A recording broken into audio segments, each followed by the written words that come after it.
The question I get asked more than anything else lately is, how can you possibly say that Revenge of the Sith was a good movie? But after that, and I do have my reasons, the next most asked question is, who do you trust in the media? I'm finding this question harder and harder to answer these days, which is yet another indication of how screwed up our political and social system is right now. At the same time, it's hard to know just how screwy our world is, or whether it's just the loudest and craziest voices that consistently get amplified on social media. Maybe the American Revolution actually was a bit nuttier than the history books would tell us, but we'll never know because George Washington didn't have the chance to live tweet it. Without trust, we really don't have the basic underpinnings for a free and pluralistic society. We have to trust our elected officials will do the jobs they're sworn in to do and carry out the promises they said they would deliver upon. We have to trust that our media will keep the political elite in check and not just suck up to the powers that be. And we have to trust that our institutions are strong enough to withstand corrupt politicians and totalitarian ideologies that would strip us from the very freedoms our system was built upon. Of course, trust, without doing the necessary work to make sure it's based in logic and reason, is really just faith. Having faith that our politicians will do the right thing, or that our media will hold the politicians to account, or that our system will just function as it should, is basically a recipe for disaster. Slowly but surely, our freedoms will be chipped away at because faith isn't what guarantees our freedoms in the first place. It's the Constitution that does so. Trust is built over time by repeated evidence that you can actually believe that when someone says something, it's what they mean. You don't believe it simply because they say it. You believe it because of a track record of a person consistently following through on their word. This is the opposite of faith, which is built on the idea of believing in something without evidence. We usually talk about these existential issues in the context of God and religion, but I think it would serve us all well to ask some important questions about these issues right here and right now. So now let me kick the question back to you. Who do you trust in the media? I'm guessing it's a pretty short list, though if you've got some good names, I'd love to hear them in the comment section right down below. And let's go a step further with that. Who do you trust in politics? If you're the biggest Trump supporter out there, do you truly trust everything that he says? Or do you accept his untruths because you believe in his wider agenda? Accepting a certain amount of untruth may be the only legitimate way to view politics and politicians, but when you add a distrust of the media to a distrust of politicians, and then toss in a heavy dose of social media craziness, we end up with this confused conversation in which we can't even agree on basic facts. This spot where nothing is really true and what we feel overrides what's provable is fertile ground for those on the extremes to take root. So who do I trust? Well, there's a wide range of people from Sam Harris to Ben Shapiro to Larry Elder to Eric Weinstein. Trusting these people doesn't mean that they're infallible or that I agree with everything that they say, but it does mean that I see they have a commitment to the truth and they've consistently done their best to put it out there. They don't have all the answers, and I certainly don't either, but I think we're doing our best to find some truth in the sea of craziness. For those of us who genuinely want to figure out how to combat the forces who want to burn down the system or give in to authoritarian tyranny, our work is cut out for us. As for me, I trust that it'll work out because I see more and more of you speaking out every day. You might just say that a little faith in yourself goes a long way.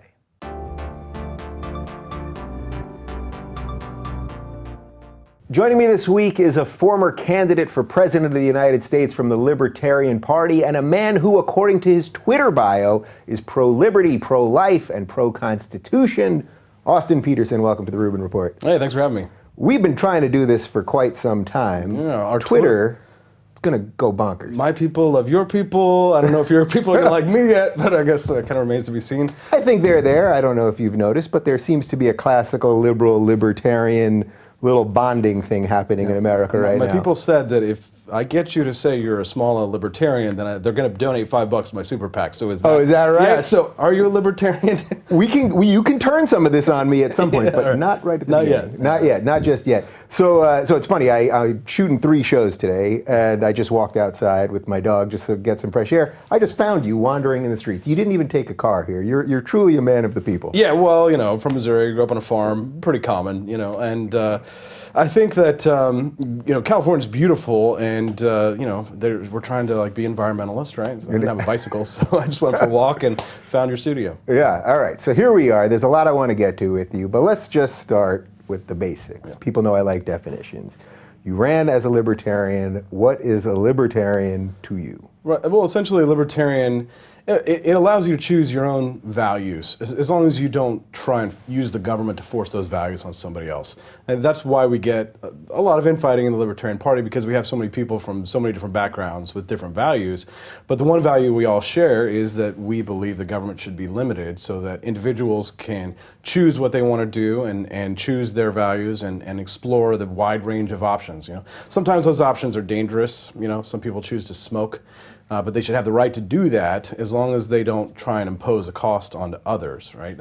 And so as soon as you start talking about what sort of a cost people are imposing on others, that's when government starts to come into the equation. At the most hardcore end of libertarianism, in which some say is the true libertarianism, is it's anarchy, anarcho-capitalism.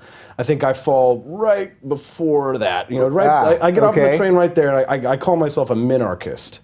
Essentially, the government should be relegated to very basic rules. They should protect life, liberty, and the pursuit of happiness. That may include things like fire, courts, police, military. Otherwise, everything else should be solved by the market. Yeah, so I had Brian Kaplan from George Mason University, who's an anarcho-capitalist. Anarcho-capitalist. Yeah, I was saying narco for some reason. Yeah, brilliant guy. And we did about an hour and a half. I enjoyed every minute of it. There were moments where I thought, all right, this is a bit much, some private court stuff and some of the pacifism stuff and open border stuff. Right. But is that the inherent problem with the Libertarian Party, not the philosophy, but the party, that this thing's really wide? And when you say I'm a libertarian, people see some of these guys, or some of the, at the convention, the guy running around without a shirt, and some of the more crazy pieces of it. That was not the worst thing that happened to that convention. We'll get to that in a second. Yeah. But that because it's based on the individual, it's hard to get a whole bunch of individually focused people to agree on something. Right, because essentially you're talking about taking collective action, right? Yeah. And this is kind of anathema to the libertarian cause. But the Libertarian Party is made up of sincere individuals. These people really want limited government. A lot of these people are victims of the state, people that have been harmed, whether they've been persecuted in their communities for doing things like homeschooling, or maybe they want to drink raw milk, right? Maybe they want to have the ability to sell that, right? Amish farmers and things like that. So it's kind of easy to poke fun at the people like the naked guy, but the thing is that the news often doesn't go in and cover the tales of the single mothers who are being harmed because their tax rates are so high that it's hard for them to feed their kids, right? That doesn't make as compelling a news story as the guy who dances around. So the problem is that we're missing the forest for the trees in some sense, and there are a lot of sincere, dedicated activists in the Libertarian Party who really just want to. They're not just fighting for their own freedom, and many of them are sincere patriots who are fighting for the freedom of their fellow countrymen, and they just see the two parties as being one and the same in some sense. That their solutions are just more government. Yeah. So that's the kind of the untold story of the heroes of the Libertarian Party, which we don't see very often. Right. Okay. So I want to spend most of our time talking about looking forward, but we do have to look back a little bit here. Right. To me, 2016 was a massive disaster for you guys because I've said this a zillion times. First off, I voted for Gary. Okay, I've had Gary Johnson on the show. The candidacy ultimately was just terrible, and I think if there was ever a year where the Libertarians, or any third, maybe the Greens, whoever, although obviously I agree more with you guys, but if there was ever a year where there was going to be a mark made, not the presidency, but a mark to be made, this was it. There was so much disgust with Trump and Clinton. What happened? I'll tell you, this topic, this turns me into Salt Bay. I got salt, I could drop it right here. Yeah. But don't you usually walk around with a musket? Couldn't there be? The flintlock, right? Yeah. Oh boy, you're gonna get my hackles up. All right, so It's very difficult to be in the situation where, in the position of having tried to stop that, right, Yeah. having kind of seen it, there's nothing more frustrating, and I think a lot of libertarians see this in so many other ways on society as a whole, where we see things kind of rushing toward a cliff and you're screaming, stop, and people, if you're going to tell people the truth, you better make them laugh or else they'll kill you. And that's happening in society. But with the Libertarian Party, there were so many times when the incompetence was being displayed pre-primary, and people either weren't paying attention or they were applauding it. I mean, there's videos of some of the gaffes and stumbles that went on before the convention, and I don't think there's any excuse. I mean, the people who take responsibility for what it was need to take responsibility because they had every opportunity to try and stop it, and they sort of cheered it on. But you know, the Libertarian Party has a lot of the same problems that the major two-party has, with cults of personality and things like that, with none of the upsides of actually winning elections. So that's the problems of fighting in a third party. But is there a bigger issue here, which is that, forgetting the specific stumbles that Gary made once he got the nomination, and again, I like him as a person, I think he's a decent guy, and I hope he'll come back here and I'd be happy to discuss all this stuff with him. But is that the bigger issue? The only time anyone ever talked about the Libertarians was when he either made a gaffe or when the naked guy ran around. Beyond that, there was virtually no coverage. So it was almost as if you had to do outlandish things. So I watched the Libertarian debates, and I thought they needed to say more crazy things if anyone was going to pay attention.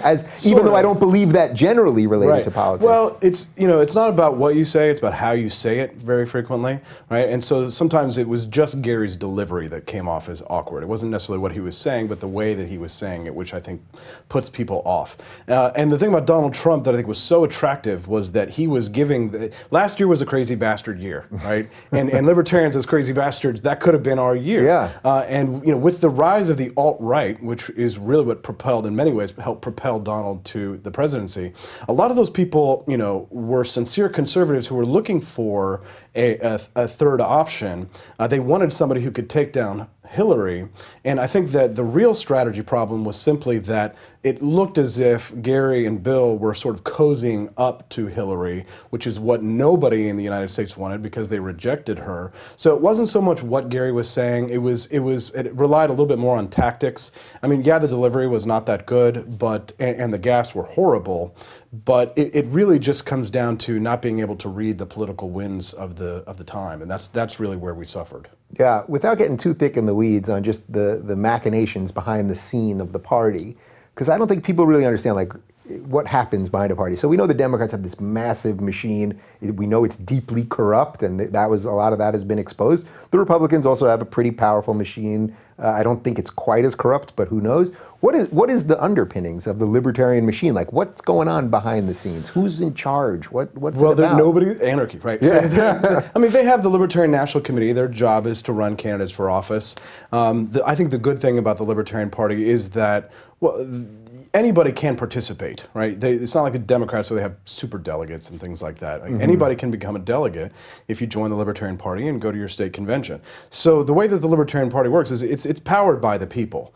Right? There isn't, some shadowy Koch money. The Koch brothers left years ago. So it's really just powered by the activists and the people who want to try and see these ideas be put into public policy. Now, there are some people who actually, they caucus with the party, but they don't want the party to actually win elections for multitudes of reasons. One being perhaps that they think that there will be a system-wide collapse and libertarians will get blamed for it if there was a libertarian president. And another one is that they think that the party should be educational. So you've got all these different factions in the party, and some of them are sincere, committed activists who really want to bring about change. But when it comes to the machinations, it's what you see for the most part is what you get. I mean, there are some backroom dealings and things that go on, and there's a lot of pressure and hassling that goes on at the convention. People are like, endorse Bill Weld, we'll give you the world, right? It's like that story in the Bible where they take Jesus and Satan is like, if you will bow before me. And I was like, no, Bill Weld.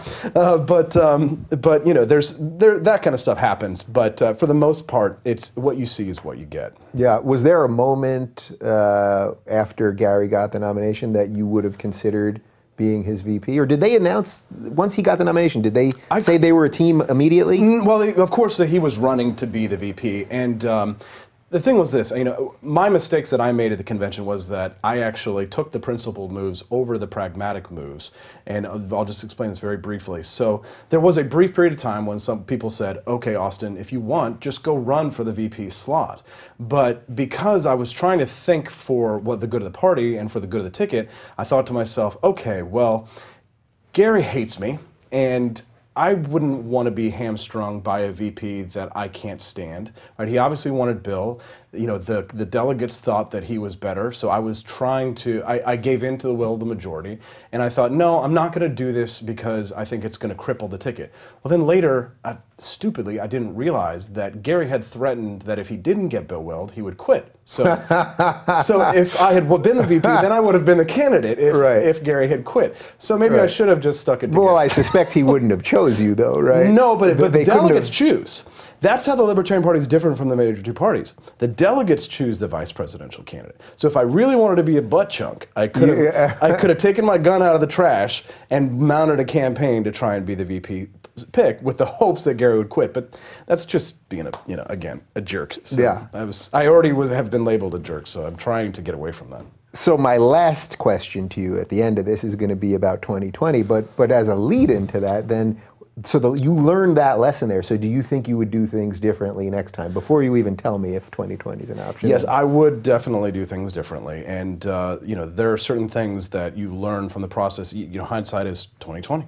But I think that tactically I made some mistakes. But from a principled perspective, I did everything right. Raised money the grassroots way, online, just doing live streams and going around the country. I think we raised $120,000. So in a lot of ways, my campaign pioneered many of the campaigns in the future for people who have no power, right? People who are grassroots, who can come out of nowhere. I think I showed that people who are sincere, committed activists can do that. Yeah. So there are some things that I would do differently, but most of it's just sort of parliamentary kind of procedure things. Yeah. How much for you as an outsider running on an outsider ticket was about raising money? Because that, to me, is the root of all the problems right now. Well, what the funny thing was that I found about raising money is that when things are good and you're happy and you're doing well, people will send you money, but there's nothing that raises money like controversy.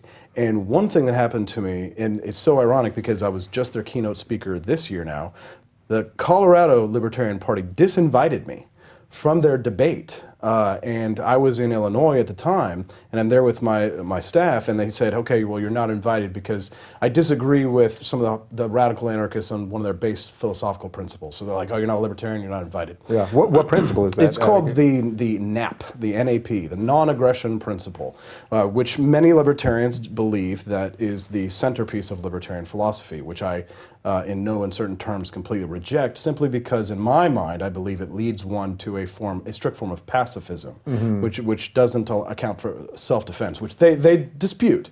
But aggression being a sort of a term that can be broadly used in many ways, like what do you define as aggression?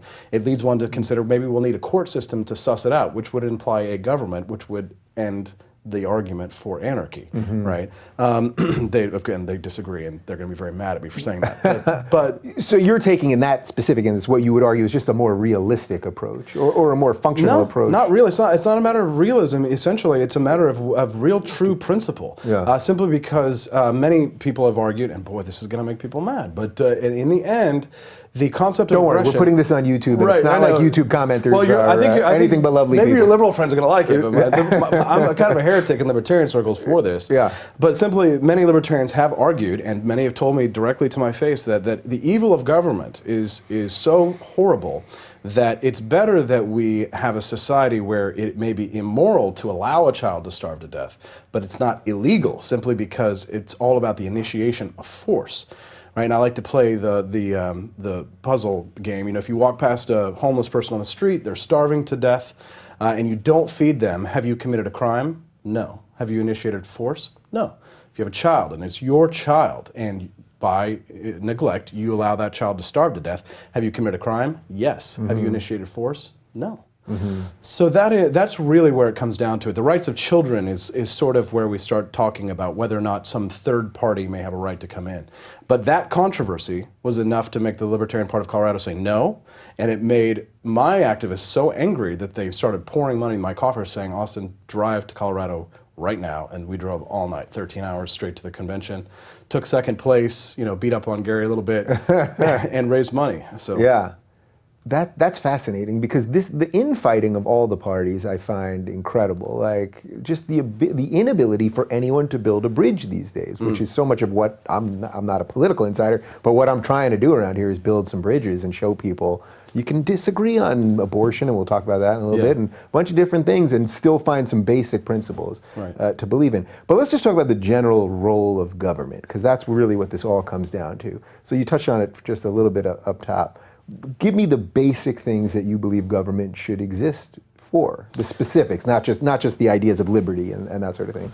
Right, so the libertarianism isn't really about government; it's about self-government. So it's the concept that if you have a moral, just society, then people should be self-governed, so it's different from the sort of FDR definition of freedom, because FDR and the Social Democrats believe that freedom means freedom from want.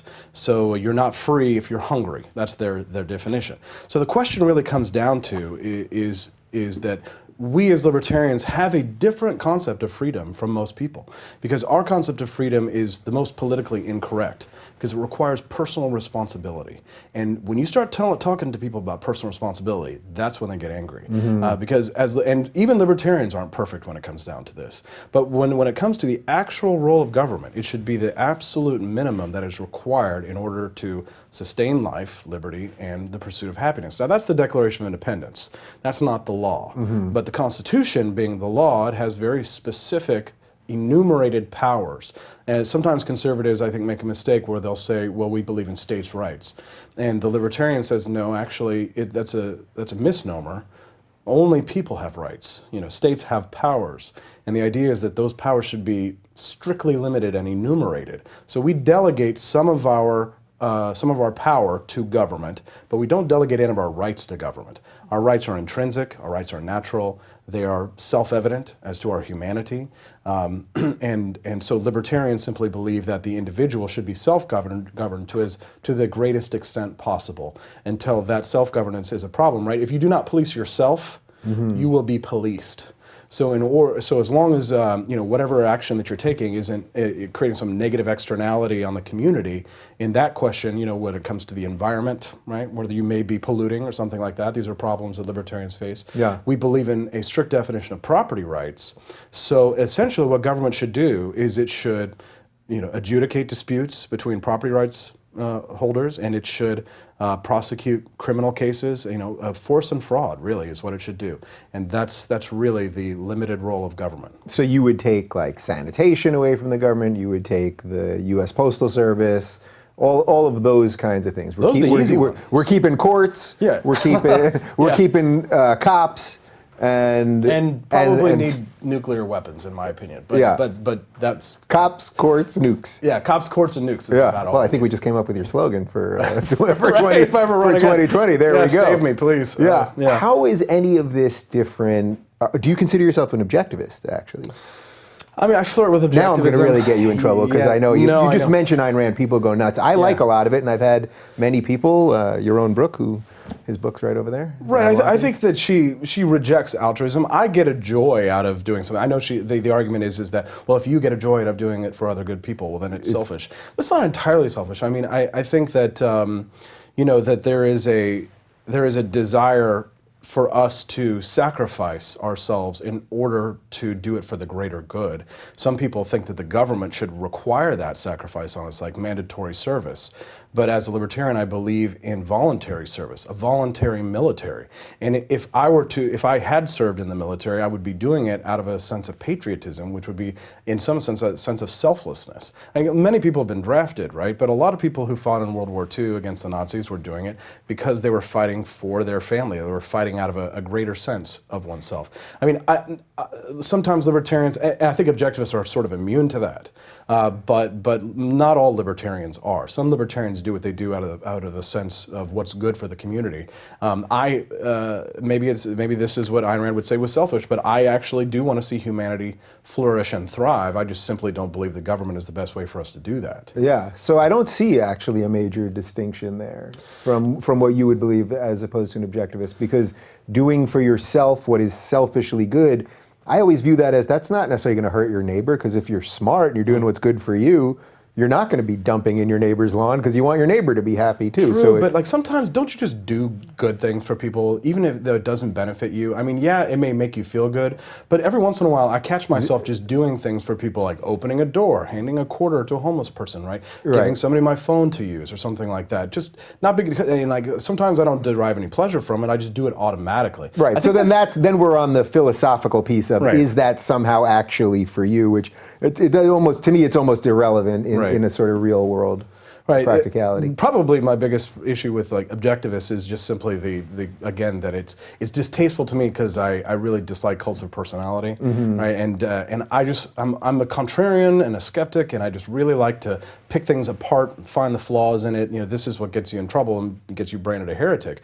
But you know, when you find flaws and you want to pull the thread, eventually the sweater comes apart. Just because I like to see what things are made of, right? And I don't like to accept things just because this Murray Rothbard said it, or Ayn Rand said it, right, or Ron Paul said it. And, you know, now I just angered everybody else in the libertarian movement. I normally don't have a list of people to anger, but I feel like I should have had a little, Glenn Beck whiteboard here, and I could just write down. We could just knock it on. We haven't hit feminists or SJWs yet. Patience. We'll get there.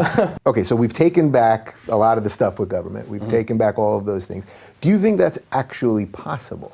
Like, is the government too big at this point, and are people too dumbed down to understand why big government isn't important? So, for example, when I hear a lot of progressives saying, that it's just the government should redistribute and all of these government programs, and they get upset when we cut money to the arts, I don't think that's going to stop art. I think it actually might help art.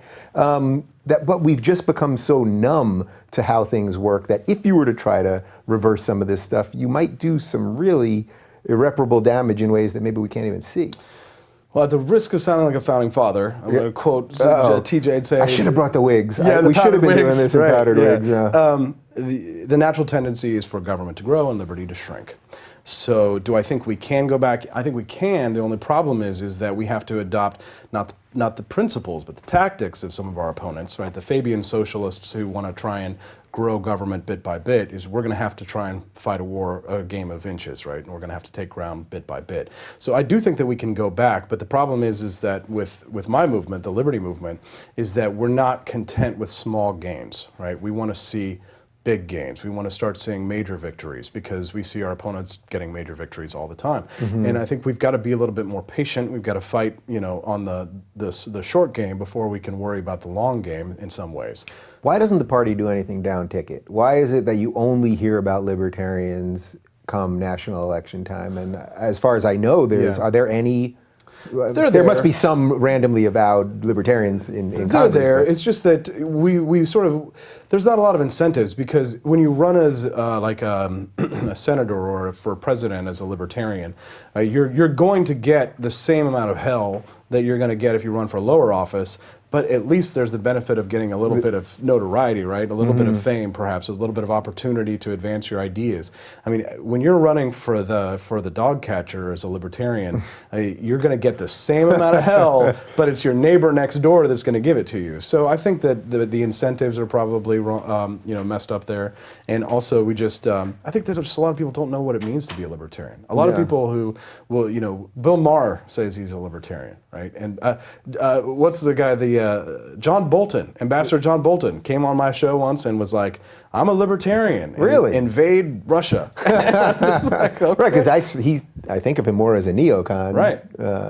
Well, to some neocons, and this is going to make more people angry, but to some neocons, they actually consider themselves anarchists in a sense, no borders, right? And that if we see somebody, if we see somebody like a genocide going on overseas and things like that, well, if we believe in a borderless world and these are all humans, members of the human race, why should we not intervene overseas? I mean, a lot of Democrats agree with that. right? That we should be stepping into Darfur and Sudan and Yemen, and we should be, having humanitarian interventions around the world. And so the neoconservatives, in some ways, think of themselves as libertarian humanitarians in some way, because by bringing democracy to the Middle East, they are spreading freedom around the world, and that's their thought. The only problem is that in using government for this, their ends may be positive, but the means that they use end up, with the destruction of regimes and with humanitarian crises. Right. So what would your position be on that then? I know that obviously you wouldn't be for nation building, but in a case of a true genocide or a case of what's happening in Syria now, I think the general libertarian idea is thought of as isolationist. Where do you fall on that? In some sense, some libertarians are isolationists. Actually, many of that's more of a paleo-conservative thing. The people who want to build a wall on the southern border, right, and they want to stop trade overseas. Those people are much more isolationist. But there are ways to solve these problems, and if you're going to use government to solve foreign policy problems, you should use the Constitution. That's really what it is. And the problem is that we ignore the Constitution. The Constitution actually gives, and libertarians don't talk this up enough, the Constitution does give the Congress some authorization to act in a manner that would make liberals very angry, which is that it would allow the Congress to lay a letter of marque and reprisal. The last time they did that was the War of 1812, so international laws and norms have changed. So if it's a terrorist activity, essentially would be something similar to how we dealt with Osama bin Laden. But because we have such a deep and profound sense of patriotism in the United States, we think only the government can kill terrorists. We're not willing to go all 1776 on their butts and hire a merc, which is really what we're talking about here. So in a case like that, like a bin Laden type case, you would actually be for that.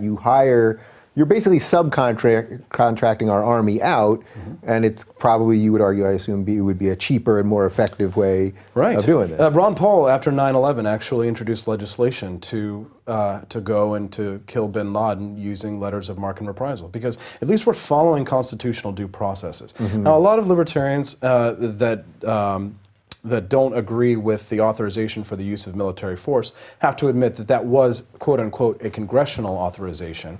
And the real problem that we're dealing with in terms of law and the laws of war are that if we declare war on ISIS, in some sense, if we lose, we're legitimizing them as a state actor. And in some ways, we don't want to do that. So in order for us to behave in a manner that is in conduct with constitutional principles, reviving Article 1, Section 8 and the letters of marque is a way for us to follow constitutional processes. But the problem is that liberals aren't going to like this because we're talking about privatizing the military, and the conservatives aren't going to like it because it's not the whole badass Team America, hell yeah, SEAL Team 6, kill them. Right. But we've got thousands of former veterans who are out of work, who would love to do the United States a favor. And if you gave them a contract, one of the beautiful things about it is, and only libertarians are going to like this, is that any bounty that they capture over there can be brought back and sold to the United States. So all those guns that fell into the hands of ISIS can come back and be sold, not in California, but in Missouri, where I'm from, you could have a beautiful new, military grade weapon. So when I hear you talk about this stuff, I can go there intellectually with you for sure. And I like the ideas of this, and especially if you root things in the Constitution, I love that. When I hear you say this, though, there's a piece of me going, this sounds like Rambo, or it just sounds like some 80s movie that Schwarzenegger or Stallone were in, where they got a bunch of mercenaries. I'm pretty sure this was a movie. Was this partly The Rock? I think. They get a bunch of disgruntled former military men. They come together. They find the guy. I think Predator was sort of about this too. There's an alien that you're going to hunt, right? Something. But the idea of that just sounds crazy to people. I'm not saying to you it's crazy, but so how do you even get there then? Well, new ideas they always sound crazy, right? Like legalizing marijuana 30, 40 years ago, you're crazy, you're stupid, you're a stoner, blah, blah, blah, and now we see that things start to change, right?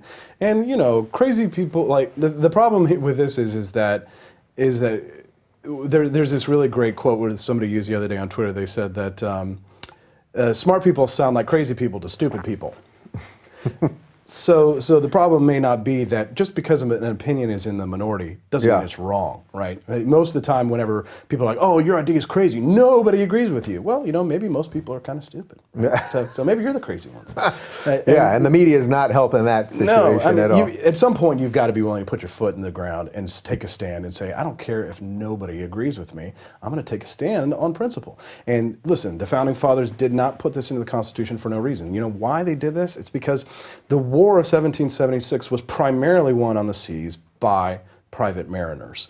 There was no continental navy. There was something like maybe 6 or 7 ships. There were over 1,000 people who turned their merchant mariner ships into dogs of war. I mean, this is the days of fighting sail, but I mean, without those merchant mariners turned privateers, we would not have won our War of Independence. They captured hundreds of British ships. So I mean, when the going gets tough, sometimes you have to turn to the private market to solve these things. But again, the reason why it's distasteful to the establishment is for 2 different reasons. The conservatives love it.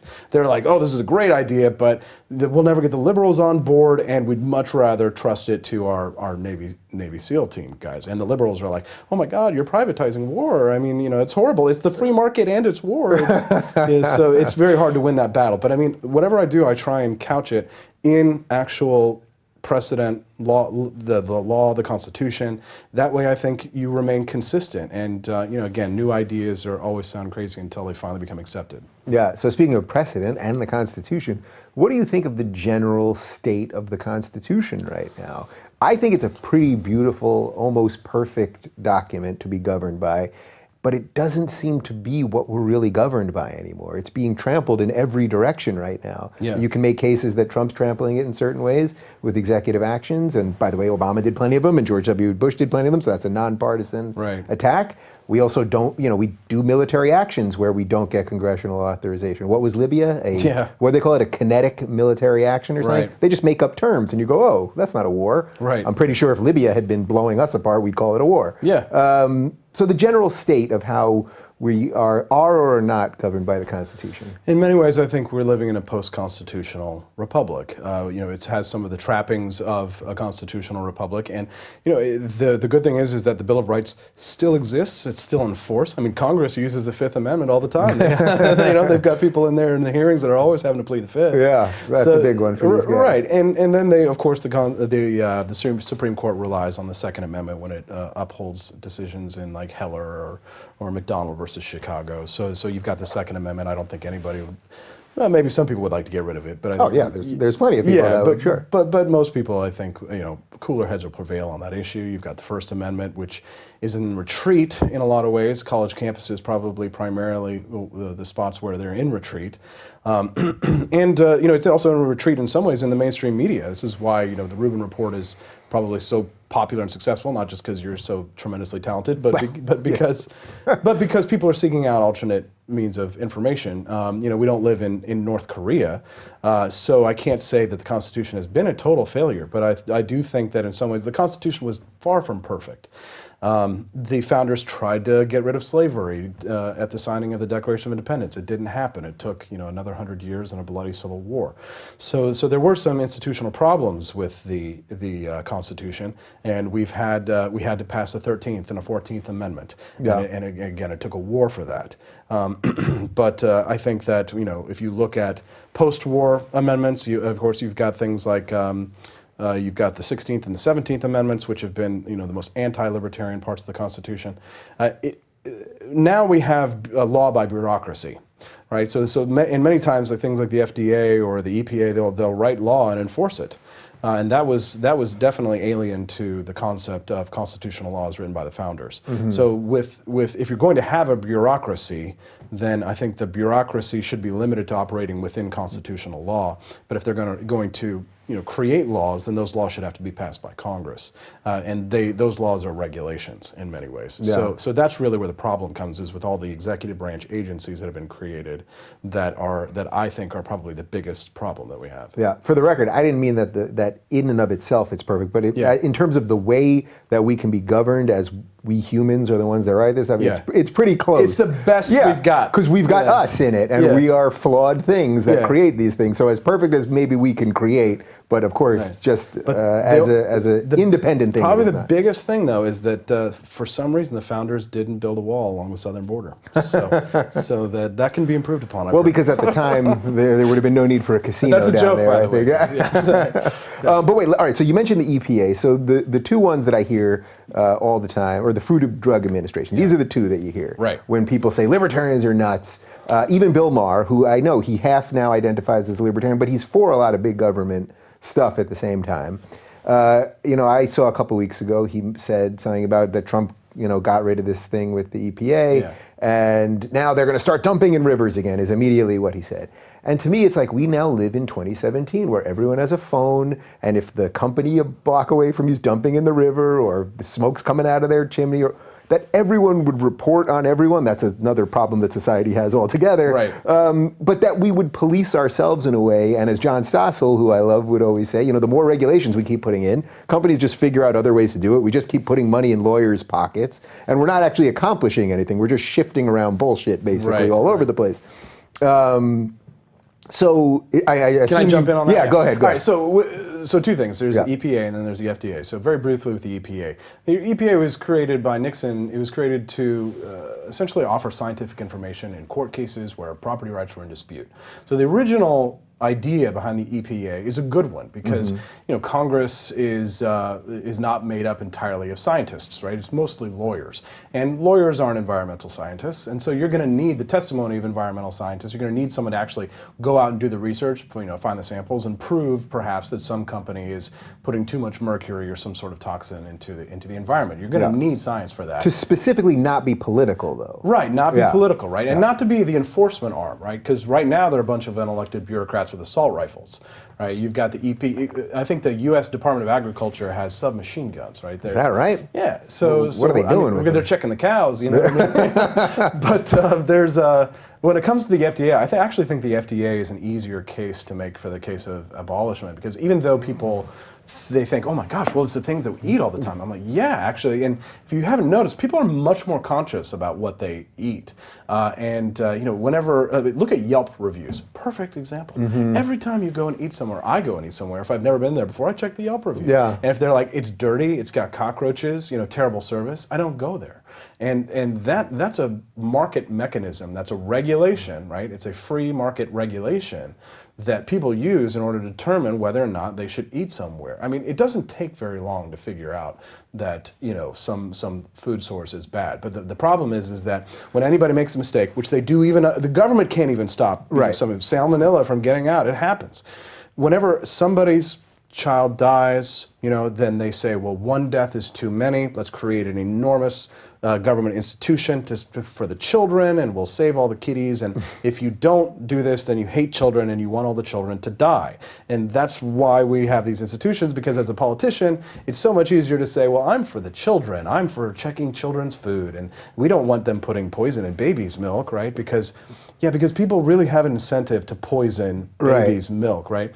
Because actually, if you are a good producer of food and you create clean, healthy food, you make more money. You make more money. Yeah, Whole Foods, they're making much more than the lower end retail chains. So I just walk in there and hand them all my cash, because I'm like, I know I'm not walking out of here with any money. Well, in some sense it's elitism, because what they'll do is, like, the people who argue for it will say, oh, well, I'm not worried about me, right? It's not me. I'm wealthy enough to check my food. Like, I have no problem with it. Like, if I had a private agency that was checking the food and had a stamp on it, like, I would be fine. But it's all the underclass, right? It's the plebes that we need someone to take care of them, right? And it becomes a very elitist thing that we need to have the government, because we need to have the really, really smart people, like about 100 or 200 to 300 of them sitting in a room making these decisions for the plebes, and that's what it comes down to. It's very paternalist. I never thought of it in the Whole Foods concept, but there is something really there, because if you go to Whole Foods, at least the one over here, they've got 5 levels of how they treat the animal, and one the lowest is like free range, which is still pretty damn good. The highest, it's like they took them out to dinner before and they drugged them and you know, whatever. That sounded weird, but the point is that that's all done by Whole Foods. Right. It's by their policies. Right. But if they don't do it at Walmart, you see and then the paternalist kicks in. It's like, but they don't do that at Walmart. Well, you don't shop at Walmart. Well, but other people do, and I care about them. No, you don't. You don't care about them. You're not charitable because you go and you take a gun and you put it to somebody's head and you say, you will make sure this food is clean. You know? Yeah, but is there any evidence of a place where that was scaled? Like before the FDA existed, were there a lot of stores that were I don't think people are intentionally poisoning tomatoes, if you're a little grocer. Right. But is there any evidence that it actually accomplished anything? Yeah, I mean, the thing is that it's all about the incentives, right? So the question is do you think that people are incentivized to actually do good by their community? Because the way the capitalism works is the better you serve your community, the more money you make. Yeah. Right. But yeah, there's always examples of just like there have been financial panics before the Federal Reserve, but somehow instead of having great depressions like we did post-Fed, we have these little short-term blips, little panics that happen in a year. It cleans itself out and it's gone. But now what we do is government steps in and it prolongs crises, right? Or it exacerbates crises because then you have to have taxpayer money spent on the cleanup, right? Whereas before, if there was like a food poisoning case, right, a local judge would have a judgment and they would exact tribute and they would bring it back to whatever the victims were, and there would be just compensation for that. But again, it comes down to the question of whether or not you think that some bureaucracy in Washington D.C. can centrally plan all of the food and all of the drugs that everybody takes in the United States. I think it's hubris to assume that people are smart, right? And yeah, you can get the best people in the world, and put them in a little room, and hopefully you're going to get some good ideas. But more often than not, it's hubris because they think that they can possibly plan all of our lives. They can't. Yeah. And the definition of socialism is central planning, right? Central control over our lives, right? 90% income tax rate, you have no choice. The state plans everything. And that's really the road to serfdom, essentially, right? Freedom is dangerous. Freedom is dangerous as hell. Yeah. But I'll take We're going to start poisoning our tomatoes. Right, and by the way, with all this inspector stuff, of course, first off, you can pay off an inspector very easily. Sure. There's so many little ways around it. It reminds me a little bit like when I was a kid and I went to sleepaway camp and the camp would be like a disaster for 3 weeks and we were like swimming in sewage. The day before visiting day when the parents are coming, they clean up the whole freaking place and it looks good. Parents come, they're happy, and then they leave. Next thing you know, next day we have lice and we're all this other stuff. Right, but the difference between a private inspector and a state inspector is that if both have a tendency to be corrupt, but you can't fire the state inspector, right? It's going to take an election or it's going to take some connections in D.C., right? But if you've got a private inspector, then they are much more tied to their communities, and again, you can fire them, you can prosecute them, and the government will guarantee is going to step in and clamp down on them. But if it's the government and you're trying to sue the state, it's very difficult. You briefly mentioned taxes. Oh boy, let's do it. Right. Taxes. Is taxation theft? It's more like extortion, right? But it doesn't make for as fun a slogan. It doesn't fit on the hat.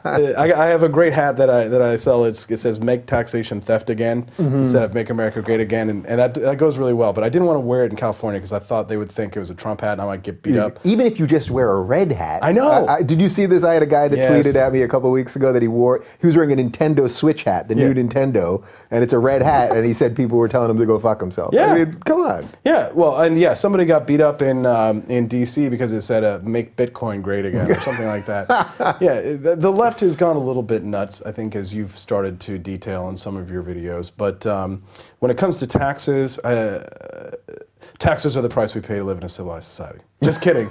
Just kidding. No. I like that you went to the camera on that one. That's good. I just triggered all of the libertarians who are watching. Yeah. Taxes should be as low as possible, right? The idea is that you should keep the fruit of your labor. That's the philosophical argument. But the technical argument is that government wastes so much money. They waste money because they don't have an incentive, right? I have an incentive to save money. But if we go out to dinner tonight, Dave, and you're like, Austin, I'm taking the finest restaurant in Los Angeles. I'll be, all right, great. I'm getting steak, I'm getting lobster, I'm getting shrimp, I'm going to get all the fixings. Yeah. Right? And so there's no incentive for government officials to save. So there's no incentive for them to be careful stewards of the public's money and our trust. Right. And they build these budgets that they have to exceed, otherwise their budgets get slashed because people, they didn't use the money. I'll take it in and out, but that's really all we're doing. In and out's fine. All right? Yeah, I want to order off a secret menu though. No doubt. But yeah, when it comes to taxes, I'm not a fan of the income tax just because it assumes that the money isn't yours. Right? It basically assumes that, no, this is our money, and we're going to let you have some of it as soon as we've taken out our share, right? Withholding. And again, from a philosophical perspective, I think it's just anathema to the concept of freedom. We didn't have it before 1913. Somehow the roads got built. The roads did get built, guys. We had systems of tariffs, right? But at least with a tariff system, and I'm not a fan of tariffs either. But with a tariff system, I mean, you're in a sense you're paying for what you use, right? It's kind of like Gary Johnson's national sales tax proposal, right? You're just paying for what you use, what you consume, which I think in some ways is from a moral perspective, I think it's better than an income tax, which just says, well, what you have is ours, and we'll let you keep a little part of it. Mm-hmm. I prefer a flat tax system. I know that's controversial because poor people pay a larger percentage of their goods and services, of their money into essential goods and services. So there is a problem with that because people say that's regressive, and that is true, and I acknowledge that. But again, if you really believe in true equality, which we hear a lot from progressives, if we want people to be equal in some sense, then shouldn't they be taxed at an equal rate? And well, then they disagree and they say, no, if you make more, you should have to pay more. And right. I think that creates, big word here, disequilibrium in the sense because the people who are the most productive are being harnessed the most, right? And the people who are the least productive, in some sense, are paying less, right? So if we're all, and that's not to say that it should, would, what's moral here, but in some sense, you're taking the people who are creating all of the wealth of society, and this is the Randian concept of here is that you're taking all those people and you're disincentivizing the cream of society. And so I think that's not the right way to go about it. Everybody should be taxed at the same rate if you're to be taxed at all. And most of the taxes that we have, I think are just excessive. But, again, it's not just the income tax. You've got sales taxes, property taxes, you've got fines and fees everywhere you go. Trust me, I'm a business owner now, and I just did my taxes this week. I know about a whole new slew of taxes I didn't know about. Yeah. For the privilege of sitting in your home doing this interview, you owe the government 15%. Yeah. Right? It's unbelievable. So, all right, so you mentioned a flat tax, and when people ask me about taxes, and I think, I've said for a while, as a liberal, I haven't moved. I've watched the left go off the deep end, so it makes it seem like I'm more right, even though I don't think I've moved. But I think I've shifted a little bit on taxes, which is I would basically be for some sort of flat tax. I'm just going to pick a number for a second, and we can go back and forth on that. Let's say 15% flat tax, and if you made less than 50 grand, you don't pay any taxes because you need the help the most. And if you make over 10 million or something, like I would pick it something pretty high, you pay another 2%. And then maybe over 100 million, you pay another percent. But something like that. Does something like that make some sense to you? Yeah, I mean, I'm for any reforms in this tax system that we have. I can be reasonable, right? Like I may not like taxes at all, right? I just chafe at it from just a simple reaction. I just despise taxes, but I think that it's time for us to have some sort of reasonable tax reform. So yeah, I think that this is the kind of solution that I was looking for. Mm-hmm. The real problem isn't with taxes; it's with spending, because the spending is just future taxes. Yeah, and we've gotten ourselves $20 trillion now in debt. I mean, when I was a kid, the conservatives or the Democrats were attacking the conservatives of the Republican Party because Ronald Reagan drove up our national debt to $144 billion. Yeah, what is it now? It's $20 trillion. $144 billion versus $20 trillion. So we've gone into the twilight zone in some sense in terms of our spending. And we take in $2 trillion a year, we spend $4 trillion a year. That to me is a recipe for disaster. Right. So it seems fairly obvious to me, and I'm not an economist, but we are never going to pay this money back. That seems obvious to me, and that then unfortunately creates a situation where it's why we need a military. You know what I mean? That one day China, you know what I mean? Like, I don't, that just seems real world to me. One day it's possible China's gonna go, whoa, you guys have racked up quite a bill over here. Yeah. What are we gonna do about that? And then unfortunately, we know we're not going to pay it back because we don't have the money. Right. And that's how you end up in another war. So in a bizarre way, debt brings war, I think. Perhaps. I mean, the United States has defaulted before, and it didn't go to war. I mean, we had the Bretton Woods crisis, of course, that we had where we, finally closed the gold window where, no longer could you, trade dollars for gold internationally, and then we did it nationally. And in many ways, this is a default because in some sense, you're destroying the savings of people who had money back to buy gold. And so these are defaults in a sense. And it didn't cause war, but I mean, our creditors overseas who wanted to be able to exchange their dollars for gold, they didn't attack us. So I don't know that it would necessarily lead to war, but if we had a default in some sense. But, here's the thing. I mean, it's only $20 trillion, right? It's not $100 trillion. Right. In the United States economy, we put out $2 trillion a year, $2 trillion a year. It wouldn't take that long for us to pay it off if we would cut spending. So it's not that it's not feasible to cut taxes, because I think everybody wants to cut taxes. Everybody, if you ask them, would say, can I pay a lower tax for this sandwich? Yeah, everybody. Well, everyone says they'd like to cut them for themselves, yes. but there's plenty of people that would say, I'd like them to be higher for other people. Sure. But if we could get some sort of broad-based tax reform, let's say we do, it's not going to solve the problem because, again, any spending is just a future tax increase. But if we could cut spending, and there are some proposals that have been put out, and I put one out in my presidential campaign, we called it the penny plan, where rather than try and kill Elmo, or some special interest, right? Right. You just make everybody take a haircut from the top, right? It was called the penny plan because you'd cut 1 penny out of every federal dollar across the board, right? And then you would put in a cap, a spending cap, so like 15% of GDP, right? So that you wouldn't spend yourself into oblivion in the future. But I think that if you just give everybody a little haircut across the top, and then you continue to do that every year, those savings start to add up. And I think that that's a reasonable way to do it, rather than inflame the passions of the people who love PBS or the National Park Service and things like that. If everybody has to take the same haircut, just like if we're all taxed the same rate, I mean, that's really equality in a sense. But it's not necessarily politically feasible. But new ideas, got to get them out there. Yeah, so that's interesting, and that's actually consistent with what you said earlier about sort of incremental things. Or how you would change things without burning down the system. So in this case, you're not taking Big Bird out to the shed and shooting him. But I would get a lot more Facebook fans if I said that, and I would be a lot more popular because right now it's we could get in the media, but I'll just tell you it's so polarized right now that if you're not with us, you're against us. If you're not a feminist, you're a bigot. If you're not a conservative, then you're a stupid libtard. And it's difficult to be. I'm not a moderate, right? I'm not radical compared to my nations. But, but in the political world of today, I mean, I think I bore people because I come up with such simple solutions and say, okay, this is a path towards what we really want. And progressives can get on board some of these things, right? Gay marriage, liberals, Democrats can get on board this. People who even like Hillary or Bernie can get on this, and people who like Gary or whatever. There are all sorts of solutions that I think has a broad base of support amongst the American people. But the people who control our politics right now, on left and right, are so toxic that they poison the well.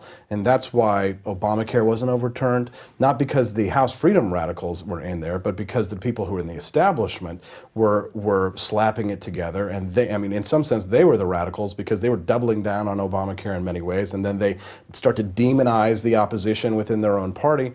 And the Democrats are just loving it. But the Democrats have their own problems too. Right. All right. So let's throw away some easy ones. So medical marijuana and legalizing marijuana altogether. No problem? Sure, but the problem with legalizing it is that you got to pay taxes. So I guess decriminalizing is what the anarchists want. But yeah, I'll take legalization over nothing. All right, we'll throw that one away. Gay marriage, not a problem, right? Two people want to do what they want, no problem. Can I talk about that for just a second? Sure. Let me just say that I was just trying to give you some easy ones. I love it. But I'm so happy whenever anybody finds love. And it's just not said enough by people. It's like, what the hell business is it if somebody else is happy that the government should get involved in a contract between two consenting adults? Yeah. I just I never understood.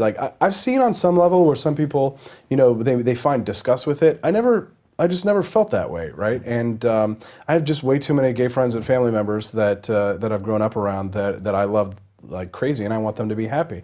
And so, yeah, when it comes to gay marriage, it's not a gay marriage question. It's does the state have a prevailing interest in telling people that they can't sign a contract, and that's how I feel about it. Yeah, and that's why I've used that one as such a consistent example of where liberals and libertarians can get together. So you may be a liberal who just feels that this is the right thing to do and the liberal thing to do, and you may be a libertarian, even though you said nice things about gay people and whatever, but you may just be a libertarian who says, I just don't want the government involved. And guess what? You're not like this now. Conservatives in Alabama are pushing a bill to get the state out of marriage. Now they're doing it because they're absolutely tired of the government stepping in and saying, well, we're forcing you to recognize gay marriages, right? And so we may actually get a consensus on this because the conservatives are so tired of losing these culture wars, and well, the Democrats love winning, but I think that if we could get a consensus for it, unfortunately now because of the Obergefell case, which I still support, but because of the Obergefell case, it's now a federal issue, right? It's like abortion. Right. We just can't go back to a state-based solution on this. But if we can get people to accept an idea first, then we can start talking about putting it into action. Yeah, and I suspect, as with abortion, it's going to just stay the way it is, and I don't think they'll flip it, but that remains to be seen. All right, so I gave you two basically easy ones. Now we'll do two tougher ones that we've sort of touched on here. So Second Amendment. So obviously I know you are a strong supporter of the Second Amendment. Are there any regulations that we should have on guns? Well, maybe nukes, right? So maybe you shouldn't be able to have a nuclear weapon, right? No nukes. We don't want a Kim Jong-un, right? Okay. That might be the tipping point. Everything but nukes, for the most part. Yeah. The problem is that most people think that if you make it legal to own tanks, then like everybody's going to own tanks. Well, it's not true because it's so expensive to own a tank. You can't even drive it down 10 feet without the insane gasoline bill that it would take, and it's also probably illegal to drive that on the road too. So so you don't have to worry that people are going to suddenly come out with tanks. And this is going to make some people uncomfortable, but you really need to understand that the revolution was fought in many ways by militiamen. They fought with military-grade weapons of their time. And so I worry about disarming the citizenry one day. I mean, liberals are now arming up, by the way. Right, this is the ultimate irony. Now the liberals all are talking about limits on executive power because Trump is in power, and all of their screams of misogynist and racist, and so now they're like, well, maybe we need to do something about it one day. They're talking about states' rights because of sanctuary cities. I mean, everything's upside down now. Right, and so there is some irony there in that. But hey, if they agree with me, great. I saw that some liberals were out doing a gun march the other day, but then when we looked closer, they were carrying airsoft. You guys might want to get some actual guns, but strong, firm support of the Second Amendment. It says arms for a reason, right? So it's a bit, obtuse. The idea is that the arms, the definition of that would change. So I do think that citizens should be able to have that. Fully automatic rifles. Like I want to live in a world where gay married couples can defend their marijuana fields.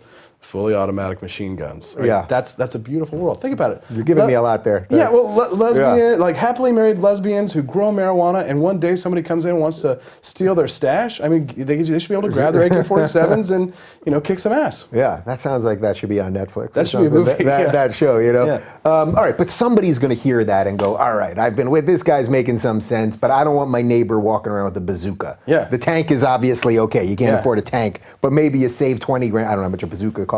Right. But you know what I mean? So how do you stop the crazy person from just saving all their money and buying a weapon that they could blow up a school? Or well, you could get on the internet and you could build a bazooka for a lot less than it costs to buy one because, that's probably not the answer they wanted to hear. Probably either, not. But that's the problem is that people who want to do evil things are going to do it, right? It's very easy to make a gun. You can take a pipe, put a shotgun shell in it, hit it with a hammer. That's a gun, and so.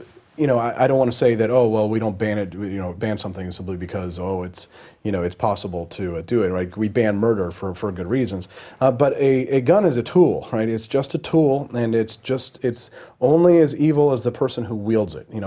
An object in itself doesn't carry any morality, right? Like sometimes libertarians get upset with me because I talk about drones, for example, and I say, well, a drone is, again, just a tool. It's just like any other tool. And what matters is that constitutional due process is applied when the government uses a tool like this, right? We like drones much better than we like carpet bombs, right? Because it's more pinpointed, right? But the ultimate question is who wields the gun, who has power to do it. The funny thing is about liberals that kind of kills me, the ones who are the anti-gun liberals, is that they say things like, oh my God, these cops are so evil and racist, and they hate blacks, and only they should own guns. Yeah. Right. Well, that goes to the heart of the argument, which is always how corrupt and evil the system is. What's the answer? Make the system bigger. Make the system bigger, right? Hire more cops, right? And I don't usually get off on seeing people get harmed, but it was some irony in Occupy Wall Street and some of these definitions of people calling for more government, and then they get government right in the face with a pepper spray, right? You wanted more government, and there it is, right? That is the ultimate result of the call for more state intervention. Yeah. So there is some irony there when you see a leftist get bashed over the head by the police truncheon. That's essentially what they're calling for when they say we need more regulations, we need higher taxes. That's the state, because as Mao Zedong said, all political power flows from the barrel of a gun, and so you have to be careful about the use of power because it's fire, it's force, it's not reason. Yeah, abortion. Let's go. Oh boy. So I had a flip on this, way before I ever thought about running for office, and because I'm a secularist, right? I believe in empirical study and data and science and things like that. So I didn't have some sort of some divine intervention that said, Austin, you need to believe this, right? But when I started to listen to some of the secular pro-lifers' arguments on this, I was convinced. People like Christopher Hitchens, and even Bill Maher has said at some points, expressed some sympathy towards the unborn child, and so. The question in my mind is it a life? Is it a human life? I think the answer to that question is yes. And then it gets down to the question of, well, when does life begin? Well, can I be intellectually honest and say I don't know because I'm not a scientist and that I don't know everything? But if I'm to make a mistake, I would probably think it would be the moral question is, should you err on the side of life? So I think that yes, we should err on the side of life, and this is not a scientific or empirical question. But my little sister is adopted, and she was slated to be aborted by her mother, and we convinced her not to abort, and then we adopted her, and so I think to myself, wow, I'm so glad that she's alive. And I think about all the people who want children for adoptions. Because while we were going through the adoption process, I was like 11 years old, but I was learning about the adoption process and studying it. And I realized how many parents just really want children. So I think that abortion for a convenience is a problem.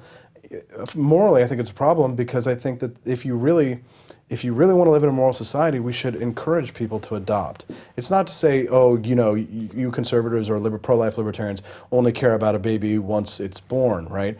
But that's not true because my family adopted, right? I know many parents who are dying to adopt children.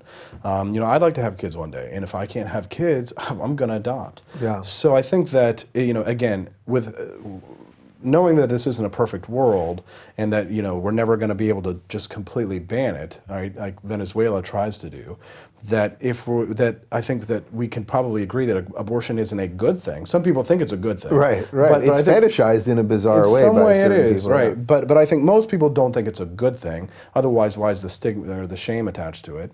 But I think that if that's true, I think science is going to come up with new ways for us to save the kids of the life of children, earlier and earlier. Perhaps there are going to be some options there. I know a lot of Catholic charities that would spend millions of dollars to see technology like that come to the light of day. So I think that looking to the future, that abortion is probably going to become less of a problem, especially because birth control is becoming so much more available. And when it comes to the law, the first things that I always like to do when it comes to policy, try and find the most non-coercive way to reduce the amount of abortions.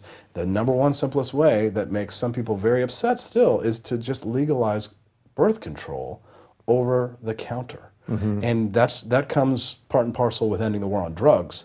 And so there's some institutional challenges there. But I think that abortion is wrong. I think that it is a human life. I think that as a society that we should protect. If government is to exist, then its role should be to protect those who cannot protect themselves. And I think that should include the unborn. But of course, we have federal challenges to that, and we have court challenges with that. We have state challenges with that. But I try and make the moral argument, because unless we can win the moral argument, we'll never win the legislative argument. Yeah. Well, I like the way you frame the argument there, because it's also nice to occasionally hear someone say, I don't know everything, and I'm not a scientist, and that there's an actual moral quandary here. Yeah. What did you make of a couple weeks ago when Tomi Lahren came out and said, that she, using her conservative principles, is actually pro-choice? I don't know that she said she herself was pro-choice, but said that she didn't want the government basically legislating what a woman could do with her body. I do see that as an intellectually consistent position. It may not be the conservative position, it may not be the position that Glenn Beck, who I like and who's been in that chair, believes, and he did what he did, got her show's no longer on the Blaze. That's a whole separate issue. But do you think that there's legitimacy to the argument that she made? The first thing that popped into my head was, oh, she's had an abortion. Because 3 weeks before that, she said... I know, there's a video from... Yeah, she's being a complete hypocrite here, so something happened. That was my first thought. Then I was like, well, can't prove that. And then I thought to myself, okay, so what is this really all about? Well, if the argument is that the government has no prevailing interest in getting involved in a woman's body, well then can the government save the child if something's wrong with the mother, if she's in a coma? Can the government take the child out? Let's say that the situation happens where the mother's life is actually in danger, and the mother can't give consent. I mean, can the nurse then save the life of the child? But what if the mother at the time doesn't want the child to be born? What if she woke up and decided, oh no, I actually wanted to have an abortion?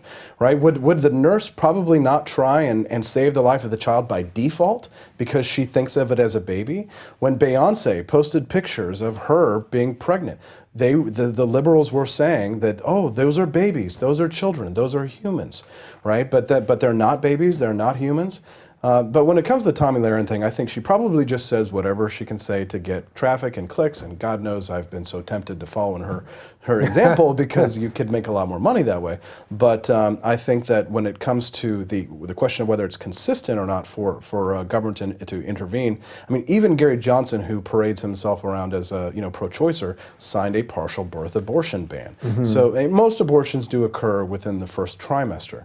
But the real thing, again, when I said we're full circle here, the most politically incorrect thing that you can say is that you should be personally responsible, is that we have things called condoms and birth control, and you are supposed to take care. Because the problem with the liberal argument of freedom is that I am free to not only destroy other people's lives and harm and create harm and have the government solve, but I'm also free to self-destruct and to make you pay for it. And a prime example of that is that, like for example, when the Supreme Court upheld Obamacare, I was there the day that happened. The liberals were unironically smoking cigarettes after it was over.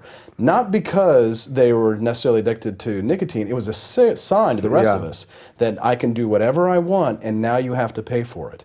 And there are people who think that taxpayer-funded abortion should exist and that we should pay for those decisions. But when it comes down to it, if it is killing a child, if it is killing a human child, well, shouldn't you be personally responsible? Shouldn't you have been careful beforehand? And then, you've got the questions of rape and all these other things that come into it, which is always like, we like to take tiny, tiny exceptions to rules and then blow them out and conflate them to the rules. But again, I don't know everything. And government cannot possibly legislate from Washington, D.C. all of these problems, which is why I think it should be a state issue. Because I think from an administrative question, the states should be allowed to have laboratories of democracy in some way, right? When it comes to the war on drugs, when it comes to abortion, right? Like if you're in Texas, if the war on drugs was ended federally, Texas might execute you for looking at a joint, right? But here in California, it may be like they may have, they could execute you for not smoking. They could execute you for not smoking, right? Yeah. So that's the thing, is that there are some problems with federalism. But I think when it comes to issues, especially of life and death, that those things are better handled to the smaller, the tighter knit the community, so that it's so that the negative externalities aren't projected on the rest of us. Because I certainly don't think I should be funding abortions, right? I think that if I think it's a crime, then I certainly should not be taxed to do that. Yeah, it's just such a place where there's so much richness for conversation, where we can find people that are perfectly moral and just view things a little bit differently. Because I do get the Tomi argument there of keeping the government out of it, and I personally am pro-choice, but I find no great pleasure in it at all, and I have all sorts of issues with later term abortions and stuff like that. But this is one of those ones that it's just... I think, yeah, but we make a mistake if we look to Tommy for intellectual stimulation. Right? Be that as it may, and I hope she'll be here so that I can ask her about that. All right, last question, and I already told you what it was. So 2020, we doing this? No, I don't like running for office. I really despise it, and as a libertarian, I really like my personal life. Now, I have looked at, people have said, Austin, go run for lower office. And so I have looked at potentially running in Missouri for a Senate seat. I've still got about 2 or 3 months before I have to decide of something like that. But maybe, I ran for president because of the timing and because I thought that there just weren't that many good people who represented my beliefs. And so I didn't run last year just because I wanted to be the king of the United States. I ran because I thought that Donald and Hillary were so distasteful and Gary was not the strongest candidate that maybe I would look good by default and could get our ideas out there. And so I think in some ways, I didn't win the presidency, but in many ways I won the argument in a lot of ways, looking retrospectively, because a lot more people are now interested in libertarian ideas, which is one of my goals. But when it comes to running for president in 2020, I'm going to respectfully decline at this time and say that maybe it would be better for me to try and do something at this point that would, not be an altruist perhaps, but try and do something, give something back to the citizens of my state who have got a horrible senator, Claire McCaskill, a Democrat who's now for complete partisan politics. She's kind of shooting herself in the foot, saying she's going to filibuster Neil Gorsuch, and she's doing this because she's terrified of the progressives in her own party, the Bernie bros and all that, or they're threatening to primary her. So now she's being pushed so hard to the left. She's going, doing what Hillary did, the mistakes that Hillary made, going as hard left as she can, hoping that those socialists and social democrats are going to push her into it. But if I think that there is an opening there to maybe run for Senate in Missouri, then I might pursue that. But God, I don't know. I see what's happening to Trump on a daily basis, and I don't really have that much of a lust for power. So at this point, I'm going to say, which is the inherent problem with all of this, that good, principled people simply don't want to be part of this game anymore. So you're left with... Yeah. It destroys you, right? So it's, every little personal thing that you've ever said, right? Every joke, every off-color joke that you've ever made, so is suddenly used to demonize you. I mean, I thought I was a good person until last year. I thought I was. I didn't realize that I was a sexist, misogynist, and all of these things. And but then, when you look at it, it's like the truth is, who is fit to rule, right? Yeah. Nobody's really fit to rule over all of us, and the power. It has so much power. I mean, I just, at this point, I'm going to say, I don't really have an interest in running. All right, well, you put it on the record, so now if you do end up running for whatever reason, you're going to be considered a flip-flopper. Sure, but they always do that, too, right? Like, everybody, like Donald Trump said, no, I'm not going to run for president, and then he runs for president, right? It always does. But, on the minuscule chance that, that I feel like I'm called to public service, which is what it should be, then maybe there's an opportunity. But at this point, I've got a lot of other things that I really need to focus on. My own personal life, like maybe have kids someday, right? Yeah. All right, well, as I told you before we started, people email me every day asking if I'm going to do it. I don't want to run for president, but if I do, would you at least help me before the debates? Because you know your shit. Yeah. Yeah, what is Aleppo? You know what Aleppo is? I know what Aleppo is. You know what Aleppo is? That's like half of it right there. Would you make them bake the cake? No, I would not make them bake the cake. See, we haven't gotten to this. Okay, let's go. Quick. All right, real quick. We're going to do this for our bonus segment after. We'll do the cake thing because people know my feelings about the cake. All right. Well, I've thoroughly enjoyed this. And for more on Austin, follow him on Facebook.com/producer Petersen, SEN.